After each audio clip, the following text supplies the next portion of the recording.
It's Global Accessibility Awareness Day. You're listening to Double Time, your daily accessible technology show.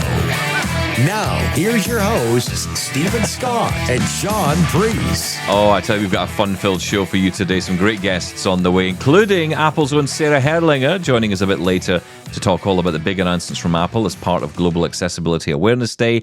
We're going to be hearing some big news from Be My Eyes, teaming up with another company. More on that to come. But you know what? First, let's just welcome in our first guest, Shaun. Let's dive right in. We've got Matt Ater joining us from Vispero. Matt, good to have you back on Double Tap.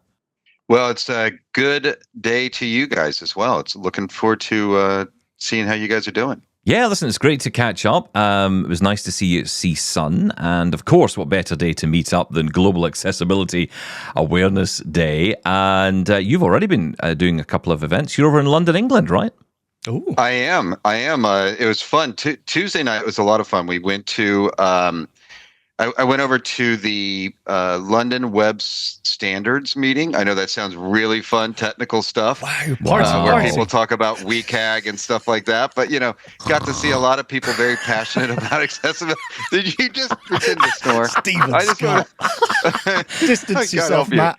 On all the days of the year. Yeah, I know. But seriously, it just to see the passion about people who want this stuff to be accessible is just great. So enjoyed that, and then yesterday an event with Disability In, hosted by Microsoft, across the street from Buckingham Palace. It was a really cool venue. Ooh. And we were a sponsor along with Accessibility Mojo. I got that right, and very exciting. It was a lot of fun. We got to see a lot of people passionate about accessibility, talking about Global Accessibility Awareness Day. Microsoft had some great presentations on some things that are launching today. So I'll let them do their launch. But it was really fun. We had a awesome presentation with a company called Adyen out of the Netherlands, and as part of their goals for inclusion. And the European Accessibility Act, they are launching accessible payment devices worldwide. So we're very excited about that because it'll launch with the JAWS for Kiosk software in the device, so that a blind person could make a payment and know what they're paying. Hang on. You almost buried the lead here. That's huge. So those chip and pin terminals that they bring to you after you've eaten in a restaurant that usually are totally inaccessible, and you got to rely on the waiter person to say, yes, do you want to give a tip? And you got that embarrassing moment where you say no, a 0 tip. That's what we do over here in the UK anyway. Shaun barely pays for the meal, never mind a tip. Or your credit, or because it's over a certain limit, you have to put in your pen as well, right? Mm-hmm. So yeah, that's right. Yeah, not just contactless. So JAWS for Kiosk, which we've been talking about for a while now, that's launching worldwide. That's the thing I want to make clear. It's not just Europe here. Yeah, exactly. I mean, it'll start in Europe, but it is a worldwide product, supported in all the languages that they need. And it's cool because there's three different ways to get audio. You can use depending on the device, you could use a 3.5 millimeter jack headphones. You could use a USB-C headphones. And I know Shaun's wearing some around his neck for his Apple device. And then of course the white ones, right? Because you got to have them in the blind uniform. You got the blind uniform on. Yep. And then you could just use a speaker on the device. And what's good is that when you plug in the headphones, it'll start it. If the server hands you the device to pay and you don't have headphones, they can initiate audio on the device manually. And then if that's, say, in the front of the counter and the server's behind the counter, they can initiate it from their device on the other side of the counter. So there's three different methods for starting the audio, which I think is fascinating, and we're really excited to see this partnership with Adyen take off. Yeah, that's brilliant. Now, let me understand this. There are, I guess, different makers of these payment terminals, right? So, I'd love to say that I have them all, but so far we've done it with Stripe in Canada, and they're launching around the world as well. But right now, mostly Canada, and then Adyen will be worldwide. But I think their first launch is across Europe. So it does depend on the company, or shop or store or whatever it might be buying that particular device at the moment? I mean, obviously there's hope that this would roll out to more, but anyone who uses this particular terminal. Yeah, well, they usually, it would, in most cases, if it's a chain, they're going to buy a contract with a specific payment device company, right? And a lot of them, it's not only the device, but also the back end processing and things like that. So they do a partnership with a company is what they're doing. But the thing, I mean, relaying it back to today, right, is making those companies that we're dealing with, those restaurants or those shops or whatever it may be, aware that there is an option out there, an accessible option, right? Yeah. Because a lot of these companies won't have a clue. They will just say, well, this is how it is. How would a blind person use this anyway? But we can make them aware that actually we can use this. There is an accessible option out there that you need to be, well, aware of, right? Yeah, and when you're at a restaurant or a store, retail place, and you come across, inaccessible technology, just like we do, if you hit a website or a mobile app, as individuals who are blind, we should all reach out to the manufacturer and say something about it. Same thing here is you could say to the manager of the business, hey, this would be great if you would go get the accessible version. I can't use this. And the other day I was at a restaurant down the street here in Maida Vale, and they had handed me one of the devices that weren't accessible. And I said, well, how do I know what the price is? And they didn't know how to answer that. Yeah, true. And I'm like, so can I put a tip on it? He goes, no, the service charge is already there. Well, thank you for telling me that, because you know what? Some people may not, right? Yeah. So well, I'm excited about this. No, that's great. That's brilliant news. That's incredible news. What was that company name again? Sorry, Matt. Adyen, Adyen, and they're based in Amsterdam. Yep. Perfect. Wonderful. And now, look, it's a big year for you as well at Vispero, of course. JAWS celebrating 30 years, and that's something you've been talking about quite a lot this week as well, right? Yeah. It was actually a lot of fun because I was wearing my badge from CSUN, the one with the shape of a floppy disk, which I think I gave you guys at CSUN. I've got mine. It says 30 JAWS 30th anniversary, and everybody loved my floppy disk on my chest too. But the fun part is just sharing the stage with Microsoft yesterday, and they're hitting 50 years, we're hitting 30 years, and about accessibility. Their journey started with making sure that we could put JAWS on Windows. And there is a lot of things that Microsoft has to do to support assistive technology on devices. So I'm very proud of the partnership with them, and the 30 years that we've had is due to them as well to be able to support assistive technology on Windows. And so I'm very happy with that time that we got to see them yesterday. 30 years of JAWS, 50 years of Microsoft, 20 years of VoiceOver appearing on the Mac. We're getting old. Yeah. Just don't add them all up. Then we're dead. Just to be clear. So just... It's so great, though. I mean, and the thing that a lot of people talk about when it comes to Global Accessibility Awareness Day is, and we've been talking about this for a couple of years now, it's felt like an opportunity for companies to almost fly the flag and say, hey, we're all about accessibility over here. And then, the other 364 days of the year, absolutely nothing. And you think, okay, or maybe it's in an accessible app, or maybe it's in an accessible web front, or whatever it might be. And it's great to hear that there are some stories coming out. Of course, Apple launching a host of new features. Microsoft will be talking about theirs, I'm sure. Google will talk about the accessibility work they're doing. The tech companies really are behind accessibility. It's clear, right, that they really do put the effort in. Yeah, and I mean, Amazon celebrates it the entire month. So, I give them a lot of credit for taking that on. Yesterday, Google talked about some techniques that are coming out in the Chrome browser that they can detect head movement if you enable this inside your app, so that somebody with a physical disability could actually move things around the screen just using head movement. This kind of stuff is just hugely valuable to the disability community, not just the blind community, that we have this kind of innovation out there. AI is going to change the landscape. I know. I just dropped that in for the first time today. But the talk is AI an accessibility tool at some point? And, there are components of it that just huge value for all of us.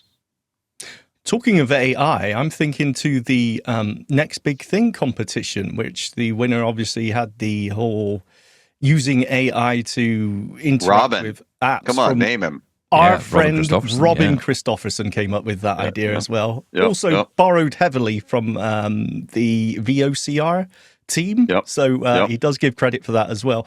How are we doing with that and seeing that implemented? So I know they're working on it. I don't know everything they're doing in the development team. They try to keep me away from sharp knives because then I start telling everybody about things. I do know that we have a new release. I want to say it was yesterday, but it could be today. But it's a soft launch, and if you go to the options menu in JAWS and go down to early adopter program, you can enable something called the AI labeler. And this allows you to press Insert+G on any unlabeled item on a web page or in an application, and it's going to use AI Picture Smart to go figure out a label and give it a label. Oh, yeah, that's pretty cool. That feature, as you say, I saw that just last night actually drop, which is wonderful.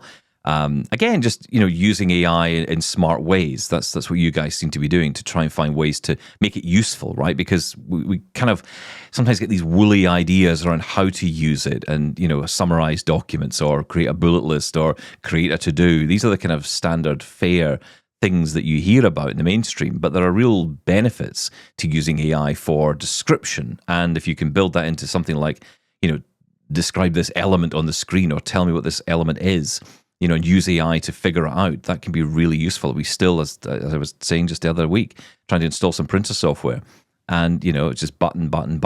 That's all you're getting, right? And this is where Picture Smart can come in. AI Labeler could do the same. Yeah, and I talked about it last night. I did a webinar on the 30th anniversary with Jennison, and for celebrating GAAD and JAWS, and we talked about some of the innovations over the last 30 years. We picked off the list. We didn't do all 30 years, but I did talk about the kind of future and how does AI help us. And there's obviously a lot of concerns about AI and worries about how AI can affect us in a negative way, but there are a lot of positive ways as well. And we just have to partner with the right companies, whether it's OpenAI, Claude, or which is Anthropic, Gemini, or Copilot, Gemini, or any of these Copilot, any of these. We have to just make sure that we're working well with those companies and organizations and products, because we should be tapping into their models and using them. And that's like FS, Companion is a good example of that. Is like we had all the content, we just needed a way for somebody to quickly get what they wanted rather than just Googling it. And so, it just makes it easier. And sorry, I'm conscious of time. I don't want to miss out on the opportunity to talk about my other favorite nightclub, not the WCAG Guidelines Club that you were at the other day, but the Insert+J Club. How's that going, yeah. Stephen? I know it's booming, and the guideline people are not happy. Yeah, clearly. WCAG is not a 4-letter word, just to let you know. Okay, so isn't it? But so the Insert+J Club's doing great, and I think the customers love it. In fact, when we were doing the webinar and prepping for the webinar, I posted the event on Facebook group, the JAWS Facebook group, and they're like, "Well, why didn't I hear about the Insert+J Club?" Like, clearly, we're not communicating well internally that we were doing all these things, so we had to fix that. But yeah, I mean, the Insert+J Club's great, and I think people really like it because they know what's coming. They get to try things out early, and that's why there's these soft launches, and then the more public launches of things as well. Well, it gives you feedback, doesn't it? That's the key. Is getting the feedback to products, to new ideas, to new things to try before they're released on the wider public. That is so valuable to do. Listen, Matt, it is great catching up with you today. Safe trip back home. When are you heading back?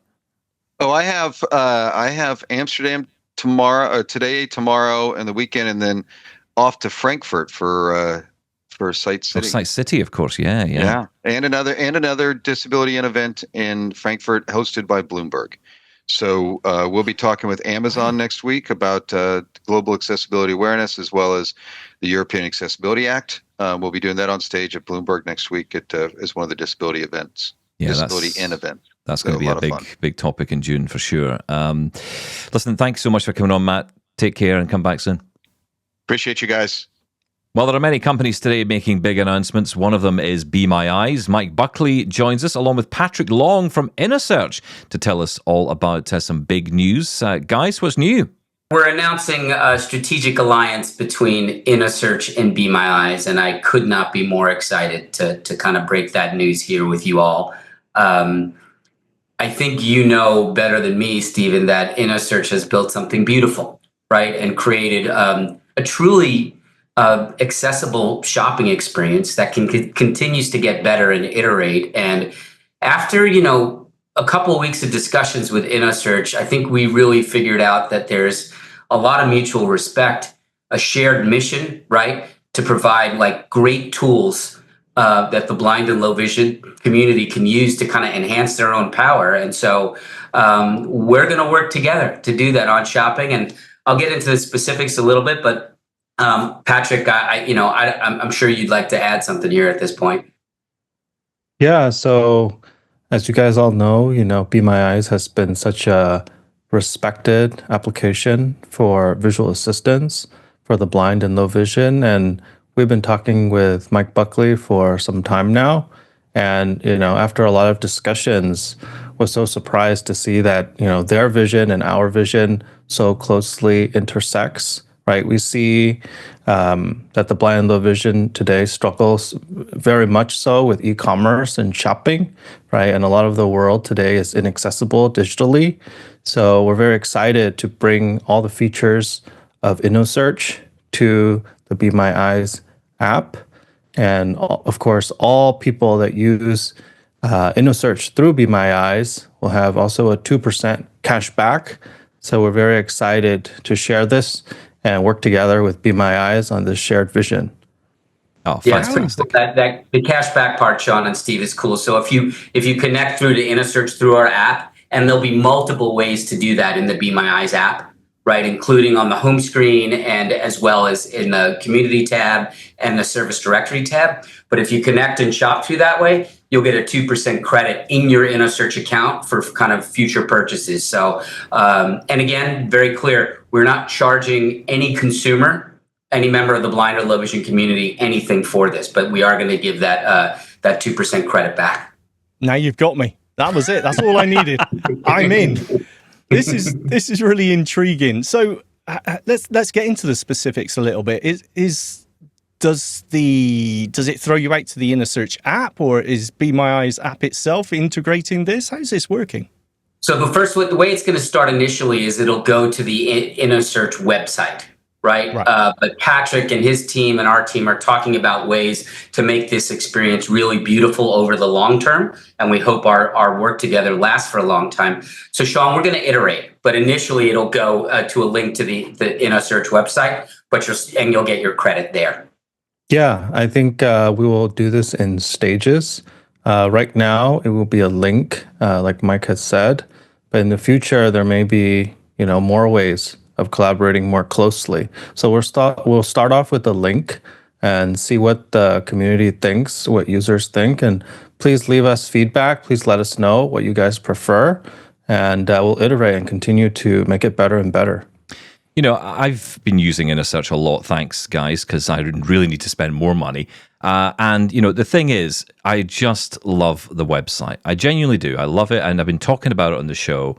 In fact, I've been annoying Shaun quite a bit about it. Yes, constantly. Because I'm trying to get him to use it, but he's such a stubborn swine that he will not just do it. And I'm like, Shaun, get onto the website and try it, because honestly, it's great. And I think that oftentimes there's that nervousness of trying something new, right? There's that familiarity, even though perhaps the Amazon site is a bit challenging and can be challenging a lot of the time. And of course, changes can break things and all that stuff. And we know all that.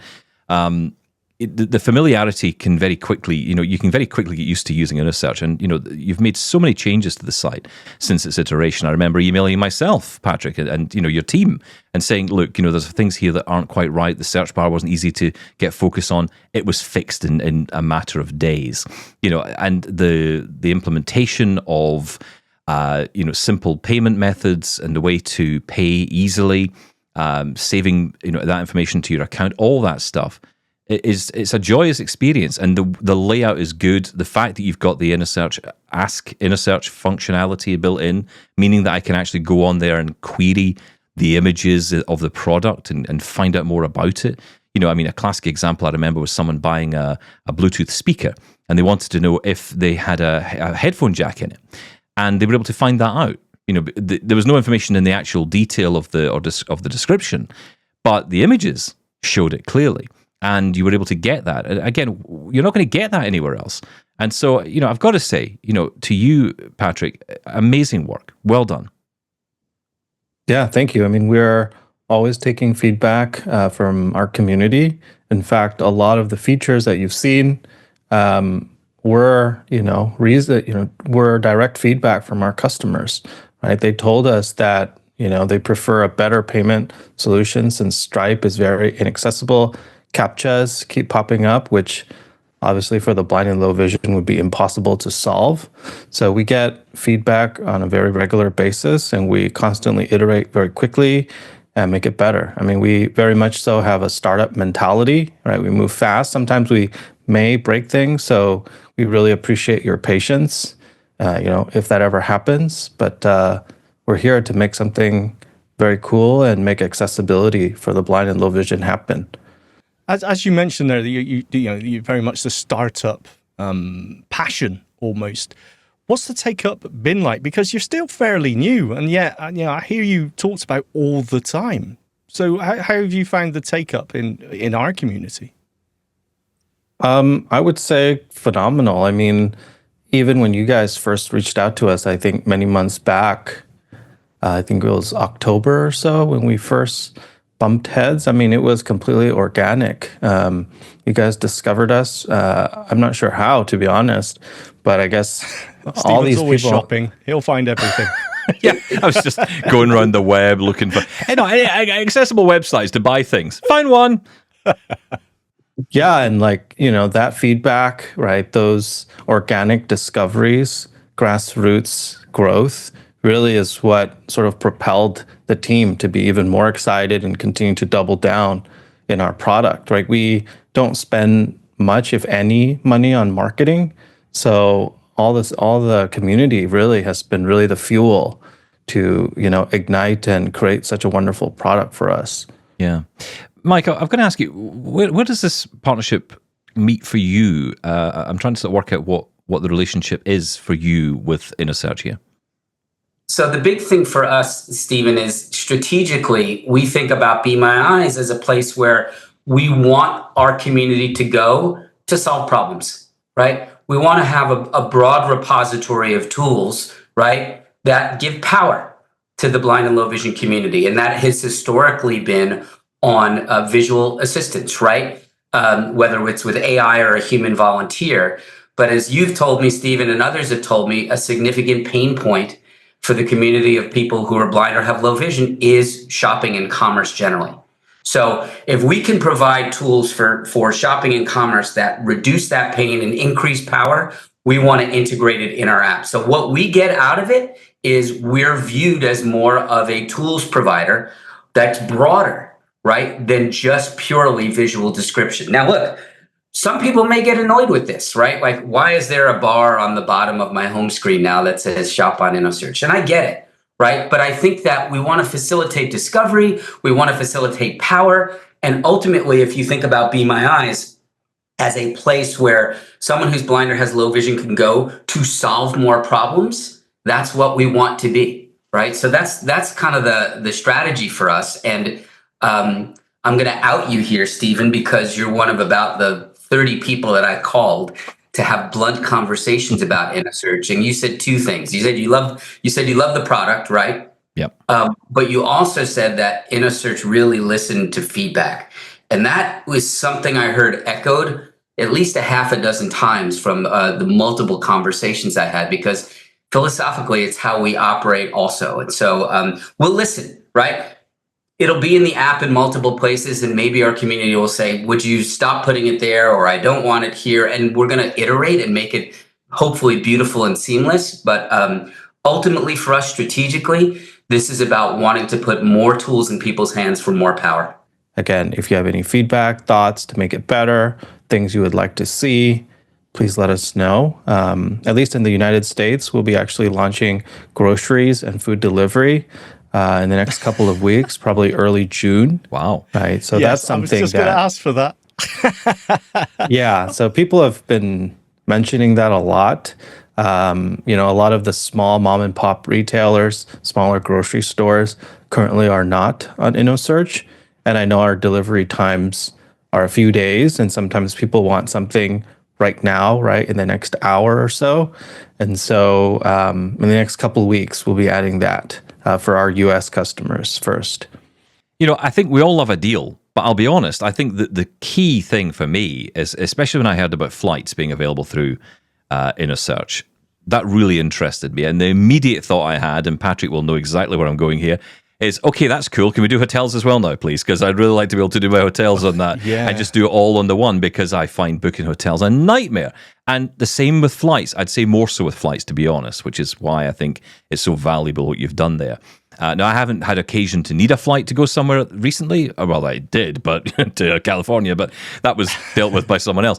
But, not on my own. And I think the next trip my wife and I have, that is where I'm going, right? I'm going to be going to InnerSearch, and I'll be testing it out and trying it there. And of course, I'll feed back to you and let you know how I got on. But your track record, and your reputation stands before you. It's a great experience. I've had no issues at all. No issues with buying, no issues with delivery, no issues with nothing. So, so far, so good.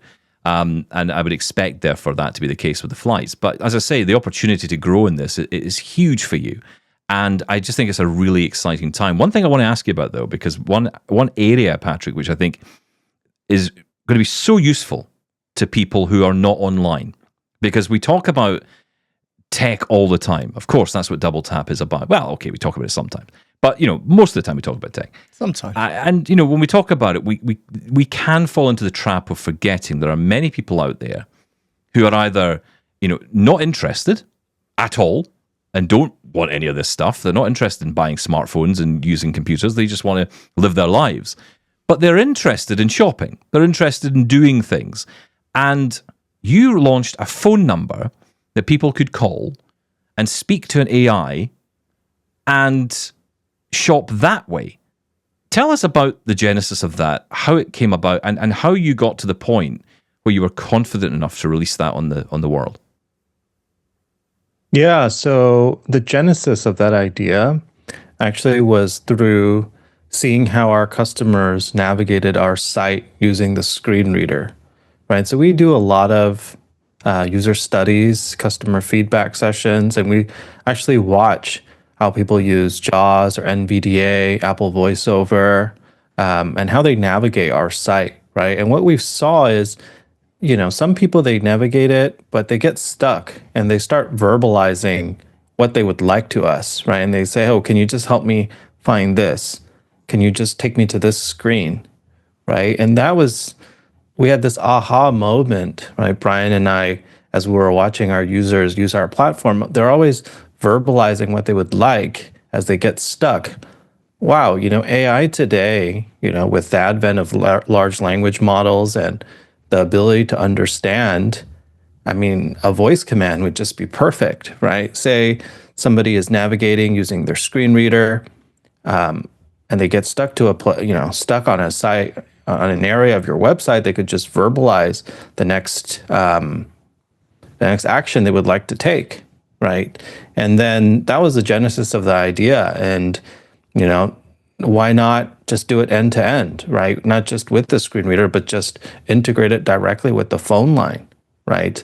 And through our conversations with a lot of nonprofits out there, right, they say, you have to make whatever event you're hosting accessible by the phone, because some people just don't have good internet access or a great computer to be able to use Zoom, right? And so we know there's a really big intersection of a user group, right, that may not be super tech savvy, right, and just prefer to do things the old-fashioned way of picking up their phone, dialing a number, right, and talking to a person, or in this case, an AI, right? And technology has advanced in such a remarkable way that AI can understand just so much, right? And after doing a little bit of prototyping and tinkering around, we were able to create a voice command shopping experience, right? So you can just dial the number at your, we have 4 different numbers for various countries,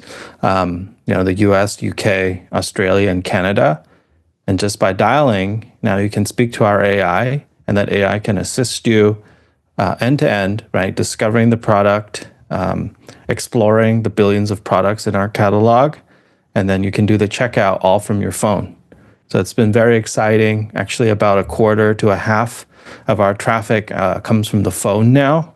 And that's something that has been really remarkable. And a lot of our users love it and use it quite frequently, actually. Wow, that's amazing. That amount of traffic already on that service. And what's the success rate? I mean, how many times do people not get what they want? Have you had much feedback about that? So I would say a lot of people like to call it for fun. I've noticed. Steve, it's not me.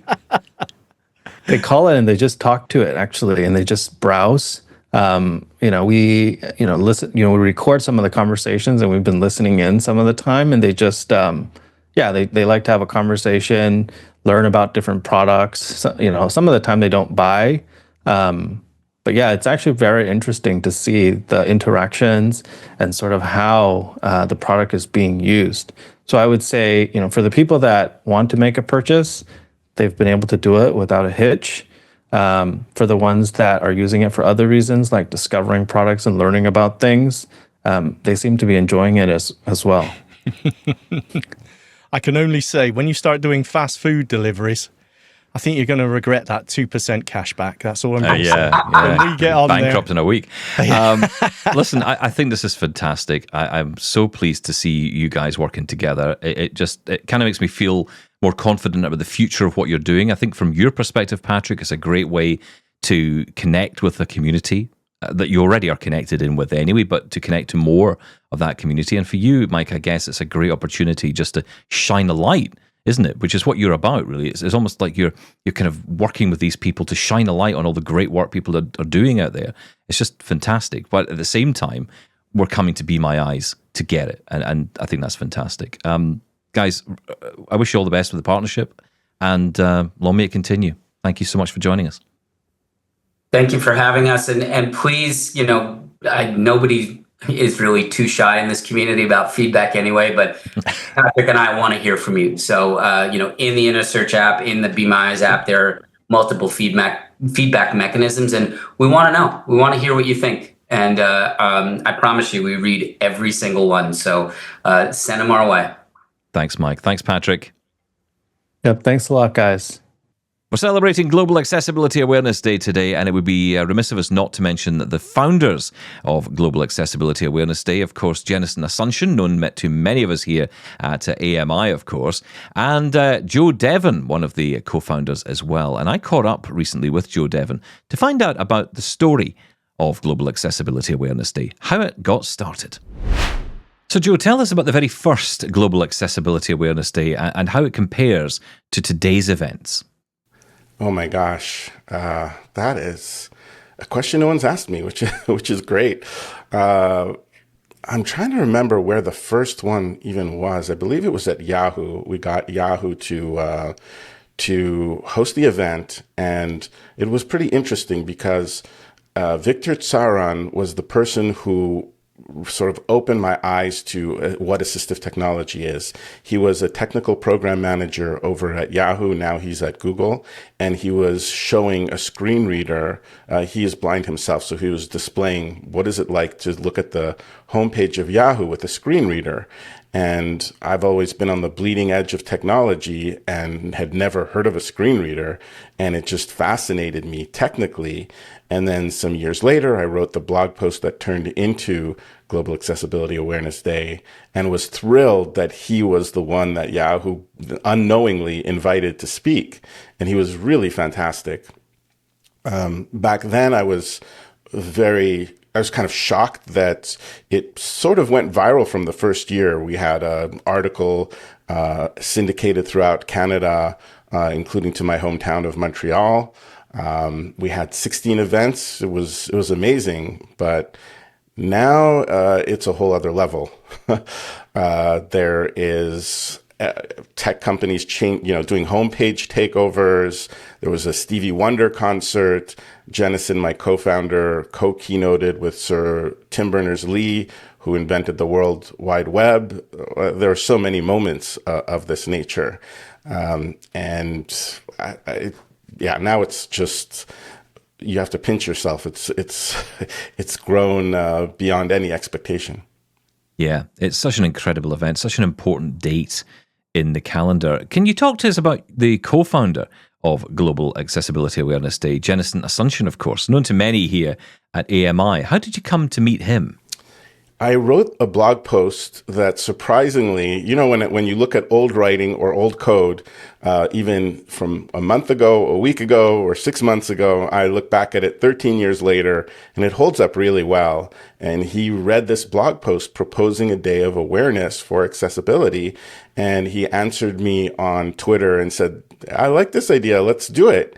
Then we went on a Skype call, which was quite interesting, and then there was the CSUN Disability Conference, and he said, "Why don't you come out?" So I drove out to it, and I'm standing in line at a Starbucks, and he calls me up, and I say, "Jennison," and then the people around me were like, "Jennison? You know Jennison?" He was already a star back then, especially at CSUN, and the event would not be what it is today without Jennison. He is a force of nature.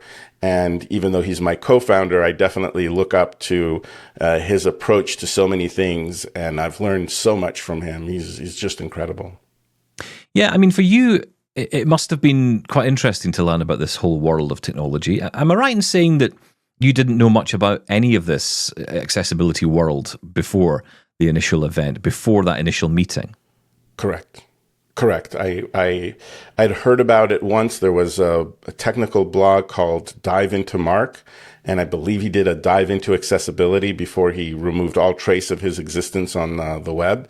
And the very first time I heard of it was there, but I didn't really understand it until I saw a screen reader, and that was really an eye-opener. Now, companies have been showing off what they do for Global Accessibility Awareness Day through a lot of advertising. And a lot of people today say that, a lot of these companies are just doing that and that alone. They're showing their accessibility colors almost. They are saying they support accessibility, but they're not really doing anything about it. They're not showing it in any meaningful way. They're just showing it. And there is a concern, I think, among a lot of disabled people that this has now just become a day for people to fly a flag, wear a pin, whatever it might be, and actually not talk about the real impact that they are making, if any at all, to disabled people. I can tell you there was someone that said on Twitter back in the day, he said, "Now that Global Accessibility Awareness Day is over, we can look forward to 364 days of global accessibility oblivion." And people told me there will be naysayers no matter what you do. Don't let that bother you. And I said, no, that bothers me. And I don't take it in a negative way. I take it as a ground truth that this person said that in pain. And the reason that he said that is that that's what he feels is happening. And for me early on, it was really important that this not become a day where people pat themselves on the back and then go about their business and do nothing. And I did give a speech at a large organization, and it was during a lunch and learn. I was a little bit more, I wasn't as polished in terms of understanding the business of public speaking and understanding that at a lunch and learn, it's natural that people are going to be looking at their food, not paying too much attention. But I got mad during the speech because I said, I did not want this to be a patting on the back. And I started to raise my voice and get angry and said, this is really important. This impacts a lot of people, and the work that you do is in front of millions of people. And to my utter surprise, at the end of the talk, there was the president of the organization on the front row. And he said to me, "I agree with you 100%. And I am listening to this talk personally, and I take it really personally. And it's my mission to change this culture around so that we pay attention to it." And that is the target for me about this day. I don't care especially. I mean, I appreciate because of creating this when people celebrate GAAD, but the goal is not to celebrate a day. The goal is to make a difference in accessibility. Such an amazing guy, such an amazing story as well. And a huge thank you to them for the work they've done in making this day possible. Now, of course, Shaun, all the tech companies love to announce what they're up to for Global Accessibility Awareness Day. And I think the one that always wins is Apple, right? Because they have come up with an amazing array of features. And last night I got the chance to sit down with Sarah Herrlinger from Apple, their Director of Accessibility, to find out about all the cool new features and what they mean for us in particular as blind people. I've got to talk to you about Vision Pro because I was kind of blown away, if I'm honest, by the announcements about what's coming to Vision Pro. Some really cool features and, real headliners, quite frankly. Yeah, it's a great year for us for Vision Pro and really across the board. But, when we first built Vision Pro, it was incredibly important to us that accessibility was there from the start. So there's so many features that we built in round one.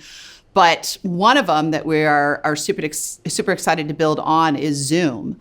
As you know, right now, Zoom already works on Vision Pro for digital elements. So zooming in on things that are on, digital elements on the device itself. But we just announced a powerful update where you'll now be able to zoom in on your surroundings as well as on digital elements. So being able to use the main camera to zoom onto things in the world. And like in iOS, you can use this in either Windows Zoom or full screen zoom mode.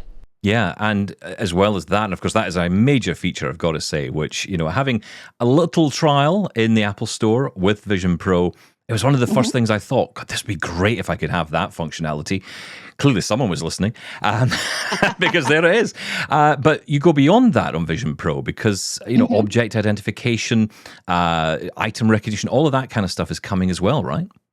Yeah, we're bringing live recognition to Vision OS as well. So like iOS, being able to use machine learning to describe things in your surroundings, including things like people detection, furniture detection, and text detection. So being able to, go through your mail using the device, things like that, where things out in the real world, again, that you're going to be able to use that detection mode for.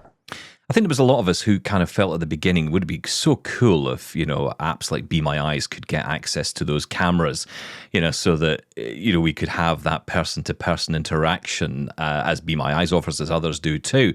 And it would be really cool if that was available through Vision Pro. Again, this is something else you've announced. Yeah, so what we announced is that we're opening up a new API that's specifically for accessibility developers. So there will be a process of requesting access and then being approved that you are an accessibility developer and using it in the right ways. But the idea behind it is to get access to that main camera for person-to-person assistance. So again, giving users more ways to understand their surroundings hands-free. Privacy is always at the heart of Apple, right? Mm-hmm. Absolutely. I want to pick up on Braille Access. And I want you to explain this to me a little bit, Sarah, if you don't mind, because I was listening in and reading all the information and I'm trying to get my head around what is Braille Access? Is it an app? Because essentially it's bringing a note taker, essentially a Braille note-taking type device into the iPhone or into the ecosystem of Apple devices. Yeah, so Braille Access is a powerful new experience. It does require a connected Braille display, but it's a standard refreshable Braille display. You'll be able to interact with your Apple device, whether that's iPhone, iPad, Mac, or Apple Vision Pro with Braille Access. And using it, you can easily take notes in Braille format in any Braille code, perform calculations using Nemeth Braille, which is, for those who don't know, a Braille code that's often used in classrooms for math and science. You're now going to be able to open Braille-ready format BRF files directly from Braille Access. So this will unlock a wide range of books and files that were previously created on a Braille note-taking device. And you can even use an integrated form of live captions, which is a feature that we developed to support the deaf community to be able to caption, or to transcribe real conversations and now being able to display these captions directly on a Braille display. So for users who are deafblind, again, giving them more flexibility, more access, more ways to be able to use our devices in ways that work for them. Yeah, I mean, it's great to see Braille get such a major focus of attention here, especially in the year, although some argue it, but I still maintain this is the year of 200 years of Braille. At least that's as far as the Double Tap series is concerned. 200 years of Braille, 40 years of accessibility at Apple. It's also the 20th anniversary of VoiceOver, so there's a lot to celebrate this year. I want to talk to you about accessibility labels, which is something that's going to be new in the App Store. It sounds great because this gives an opportunity for developers to really highlight and showcase the work they've done to make their apps accessible in a number of different ways, right? Absolutely. Yeah, we're really excited about this. I think it's a big step forward for accessibility. As you well know, we do a lot to try and ensure that our apps are accessible and work for users. And I think, we've always believed it's important to expand that to the ecosystem and to be leaders, but to help others, to be the ripple in the pond. And so this is really an opportunity for developers to be able to better inform and educate customers on the accessibility of their apps and give users more understanding up front of whether an app is going to be able to work for them. So we're adding in a number of new labels. They include VoiceOver and voice control, which are both essential tools for many users to interact with their devices. A lot of other features such as larger text, sufficient contrast, dark interface, differentiate without color alone, reduced motion. I think I got them all there. And then for media accessibility as well, being able to give a label for captions or audio descriptions if you have media embedded in your apps. And so it's just really an opportunity for developers to tell people if they're supporting any of those 9 criteria. Yeah, and that's something you already led the way on inside the Apple TV app, right? Because all the Apple TV Plus content, has a description and captioning and everything built in already, which is wonderful.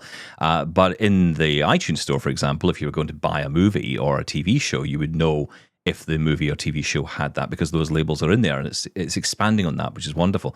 The question I have, though, is how does the developer know if the app meets the guidelines? So we did this as sort of an opportunity to pre-announce, but our Worldwide Developer Conference is coming up at the beginning of next month. And at that conference, we'll be providing our developers with robust criteria for what it means to support or not. And as they are looking at not just that criteria, we'll also be connecting them to a lot of resources. For years we've been building APIs to support all 9 of these criteria. So there are APIs that they can use to, start that process. As well, for years at our Worldwide Developer Conference, we've been delivering sessions. So there are videos for developers to watch. There's sample code, there's documentation, there's all kinds of things that help them in that process of understanding, for example, what does it mean to code for VoiceOver and make that a part, to how do you label buttons, things like that. So we're going to be providing all of that to developers with, again, more sessions at WWDC and helping kind of hold their hands in this process and help them to do it right. Yeah, I mean, we speak to a lot of developers who say, the one thing about Apple, you can say a lot of things about Apple, but one thing you can say for sure is that there is documentation, there are resources, there's plenty of information out there in order to know how to make the app accessible. The question is, though, what happens if an app has a rating? Let's say it says it's VoiceOver compliant and it turns out it isn't. You're getting all this feedback from people saying it says it is, but it's not. Do you step in at that point? Well, the first step with that is if a user finds that an app has an incorrect label, they can provide feedback to the developer directly. So they can go to the link on their App Store page and send a note to the developer to let them know where there is a problem. Same as for us, we have the accessibility@apple.com email address. And if people write to us, we file bugs, we get those directly to our engineers. They could also rate and review the app from the App Store product page and say, this was my experience as somebody in each of the communities or with each need to say, this wasn't quite what I hoped for. And then Apple may also step in and investigate and take actions on apps that are providing intentionally misleading or harmful information. That's good to know. That's good to know. But you're right. The community can help itself as well, right, through those reviews. I've had experiences of this before. People don't want to write bad reviews, but you know what? If it ain't working, you got to say something, right? Developers really do want to know where there are problems. With things like privacy labels and things like that we've had in the past, there are things that people give them feedback, and I know developers appreciate understanding where they can do better. I want to ask you about Magnifier for Mac, because this is so cool. I've been looking for scanning solutions on my computer for a long time, and there are many expensive pieces of software out there. And then Magnifier for Mac comes along. I'm thinking about it from a blindness perspective, but I know from a low vision perspective, this is huge. Tell us more. Yeah. So as many people may know, Magnifier has been available on iOS since 2016 as an app to, again, support the real world and being able to magnify content out in the world around you. But with this, and I think this is the way we try and look at all of our features, whether it be on a Vision Pro or a Mac or an iPhone or an iPad, developing a solution that uniquely leverages the power of that device. And so as we looked at this and the Mac, we wanted to be able to create a solution that really made the most of the Mac's canvas and also takes advantage of the fact that you can organize and store material much more readily than, for example, on an iPhone. So we created a solution that's really simple and low setup. The idea is that you take the iPhone camera or an attached camera as your means of being able to, see something out in the world. So you attach an iPhone to the Mac, fire up Magnifier, and then you're able to use the image that's coming in from that iPhone or other attached camera. And as it shows up on the screen, you can do things like snap it into perspective. So if you're a student in a classroom and you have to sit at the back of a lecture hall, you're not directly on. You can still choose the area that you want to have in the image, and then have it line that up to give you a better perspective. You can zoom in on it. You can customize the format. So if you want to use a different filter or something like that, you can customize that format into what works best for you. Once you have it set up the way you want it, you can then, again, snap a picture of it so you can keep those as slides and file them. So, for example, if you're in a class and you want to always keep track of all of your the images you took from your science class or your English class, you can gather those together and keep them over time. So really valuable for somebody in an education environment. And it also works with a brand new feature that we've launched called Accessibility Reader. And to give a little bit of information about that one, Accessibility Reader is a new system-wide reading mode. And it's designed for users with a wide range of disabilities, such as things like dyslexia or low vision. And it gives users a new way to customize text and focus on content that they want to read, again, with extensive options for fonts, colors, spacing, as well as support for spoken content, so you can have things read out to you as well. And the cool thing about Accessibility Reader, which is a little different than a feature we've had for a while that's called Safari Reader, is that Accessibility Reader can be launched from any app, including from this new Magnifier app. And it's actually built into Magnifier in iOS, iPadOS, macOS, so it's not just something for macOS. But in this way, you can interact with, text that's digital or in the real world and have it delivered to you in a format that works best for you. Yeah, that is very interesting. And I've got to ask you on the audio side of that, I'm guessing a range of voices available to choose from to listen to that content as well? Yeah, I mean, much like with our other, vocal elements, it's the voices that we have built into the operating system are available to you. It's an amazing year for you, of course. 40 years of accessibility at Apple, 20 years of voiceover, as you say.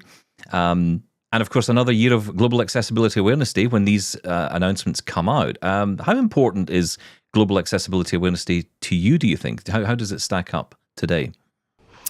I've always been a huge fan of Global Accessibility Awareness Day. I think it is important for us to have a moment where we can galvanize around accessibility and have everybody in the tech world understand the importance of it. And for us at Apple, it's always been really important to try and lead in this area and to show people what we're doing. We love the fact that we're able to pre-announce all these features and share with the world all that our team's been doing over the last year. Our team is so dedicated and quite frankly, so creative. I mean, the work that we do to support all these different types of disabilities is, in my mind, some of the most creative work, because you have to think about everything in such unique ways. And having the opportunity to share all of this with the world now and to talk with folks like yourself, it always makes me so happy when we get to this time of year. It's kind of like my Christmas. Yeah, listen, it's Christmas for us because, we get to know what's coming up from Apple before anyone else does. I love it. It's great. Well, disabled people get maybe that means I get to play Santa Claus. So there you go. Excellent. Okay. Sarah, it's always wonderful to talk to you. I really appreciate your time. Thanks so much for coming on to Double Tap. Absolutely. Well, thank you so much for having me. It's a pleasure to talk with you. Wow, Shaun, that is a packed program today, but we are out of time. We'll catch you again tomorrow for lots more of your feedback, and maybe even you and I will get a chance to talk. Thank you. Bye-bye. Happy GAAD!